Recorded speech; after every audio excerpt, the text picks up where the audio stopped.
I go into supermarkets now, and I look around, and I feel like there's some kind of crazy, perverted horror movie going on. Everybody's walking around, fumbling around like out of some scary troll movie, looking at all these packages.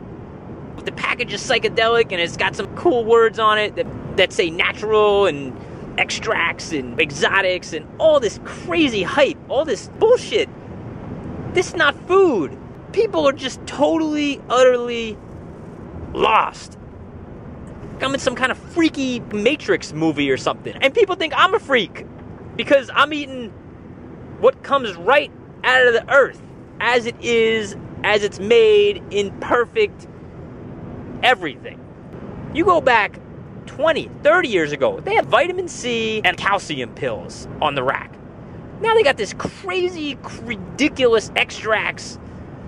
People are reading these labels thinking, oh, it's $40 from some tree in the Amazon, and it's been proven to increase the reproductive organs in rare frogs. So this shit's gotta be good for me. Oh man, I'm buying it. That's some crazy joke, but it's the truth about these claims and these crazy things people are putting their money into. Everybody wants the silver bullet. They're thinking, oh, I just need to get the next best extract or the next best pill or the next best crazy cookie that's made with all these ridiculous things. Man, they could make anything taste good if they just add a lot of fat, salt, and sugar to it. They're going to be selling pig shit fortified with some kind of glucosamine sulfate and some kind of molasses extract or some maple syrup, some kind of weird, crazy shit from some random tree in the Amazon or something. And they're going to be like, yeah, the pig crap, it's recycled. The pigs create something in their intestines which fortifies their shit. And now that we add a little bit of this other stuff to it, and oh, this stuff is proven. You know, we gave it to monkeys and they're loving it. They're living off this stuff. What's the difference between selling pig crap with some sugar, fat, and salt in it versus selling pills or some kind of cookie or pretzels or whole oats from some that nobody ever heard of? They make up names for these things. They'll take just straight up wheat. And everyone's like, oh, it's the rarest new ancient wheat that's been reinvented or replanted from the ancient Egyptians. I'm making all these analogies and all these ridiculous comments. And you know what? It's not an exaggeration. It's the truth. There's some crazy, freaky stuff being sold in mass quantities. And people are sick. People are sick. You got 100 million obese people in the United States. And the other 150 million aren't far behind.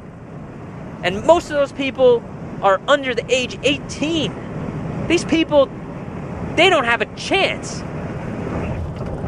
They're absolutely DOA. They've got nothing but obesity to look forward to, and diabetes shots, and arthritis, and knee replacements, and Parkinson's and neurological disorders and cancers. Where's all the animals in nature falling apart? Where? I mean, I want to know how many zebras and horses in nature are just randomly coming down with all kinds of sicknesses. These things don't, some of them live 10 years and, oh man, he just came down with bad luck and boom, he's out. Parrots, these things live 75, 80 years. Boom, bar none. Every single one of them. You give them their natural diet, that's just how long they live. It's almost like clockwork. And we're not talking about random animals here and there. We're talking about documented, straight up proof that these animals in nature all live to X, Y, and Z age if they weren't taken into some strange environment or attacked.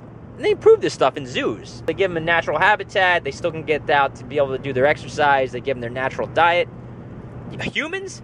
Forget about it. You got people in the hospital from babies all the way up to senior citizens, all with all kinds of illness and sickness. I mean, our genetic makeup is being all messed with all this crazy stuff that we're ingesting and these crazy lifestyles that we're living. You know, when you take the shades off your eyes and you experience real health, real vitality, it is scary to see what's going on. It's like I'm in some kind of crazy horror movie. Watch that movie, The Matrix. There's a reason why they made these movies. Because it's not some freaky idea that everybody's plugged in and tuned out. It's really happening. It's pretty sad to see it. Just look around. Everybody's sick, they're lost, they're depressed, they're on drugs. I'm just gonna do what I can to live my life in the best way that I know how. Listen to my conscience, to my instinct. It never fails me if I really close my eyes and I say to myself, Mike, should I be eating this? Should I be spending my time on this? My conscience, my inner voice always tells me the truth if I just slow down and ask it. Everything we need to know is inborn. Tune out from all the static. Put down all the supplements. Put down the high-fat concoctions and the complex foods. Eat for health. Let your body be free. Just put down the stuff that enslaves you. Eat to live. Life is out there. It's psychedelic, fantastic if you just give your body a chance to be healthy, peak health. Fruitarianism isn't some crazy cockamamie idea. It's always worked. It's always been the primary source of calories for humans. I'm absolutely convinced. I saw it in real life. Sri Lanka. It's like, this place is one of the poorest countries in the world. I went out into the jungles where there's no commercialism. There's nothing going on. It's just people living in a peaceful, natural environment, in a tropical environment. There's fruit trees everywhere. Just in a major city, you got fast food restaurants everywhere, on every corner. In Sri Lanka, out in the jungles, they got fast food there everywhere too, except the fruit trees.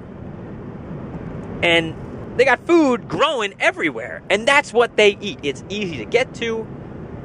It doesn't run away. It gives them pure water. It sustains them, and the people are all fit. They all have the same abilities physically. And I didn't see people crying and depressed, scratching their head, wondering why they've got this awful life. People live simply. They're happy. These people were just content with their diet, their lifestyle. It was fantastic to see in person. It was a real eye-opener for me. So I would say get out in nature, see it for yourself. Sure, I want you to take my word for what I'm saying as a great reality.